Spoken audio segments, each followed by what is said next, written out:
নমস্কাৰ, মই নমিতা গগৈ আপোনালোক সকলোকে স্বাগতম জনাইছোঁ নমিতা ব্লগ এণ্ড কিচেন চেনেলটিলৈ। আশা কৰোঁ সকলো ভালে আছে। মই আজি আপোনালোকক মেংগ' শ্বেক আৰু বানানা মিল্ক শ্বেক কেনেকৈ বনালোঁ দেখাবলৈ লৈছোঁ। বানানা মিল্ক শ্বেকৰ বাবে কল লৈছোঁ, চেনি আৰু আমুল তাজা এটা। এতিয়া কলখিনি সৰু সৰুকৈ কাটি ল'লোঁ। লোৱাৰ পিছত মিক্সিত দিছোঁ, মিক্সিতে চেনি দি দিছোঁ।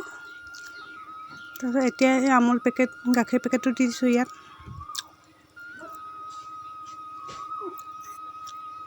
এয়া বানানা মিল্ক শ্বেক ৰেডি হৈ গৈছে।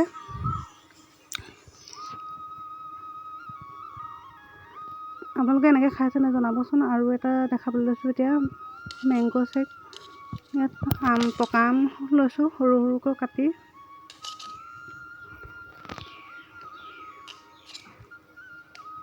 মেংগ' শ্বেকটো বনাবৰ বাবে কেইটামান কাজু বাদাম আৰু খিচমিচ আঙুৰ লৈছোঁ। আমখিনি মিক্সিটোত ভৰাই হ'ল। এতিয়া ওপৰত খিচমিচ আঙুৰখিনি দি দিছোঁ কেইটামান। তাৰপিছত জোখত চেনি দিছোঁ। ওপৰত এয়া কাজু কেইটামান দি দিছোঁ। এয়া সম্পূৰ্ণ দেখুৱালোঁ। জুচখিনি হোৱাৰ পিছত ওপৰত অলপ দি দিলোঁ কটা আম, ওপৰত আৰু কাজু দি দিলোঁ। আপোনালোকে ট্ৰাই কৰি চাব। ভিডিঅ'টো কেনে পালে জনাব কমেণ্ট কৰি।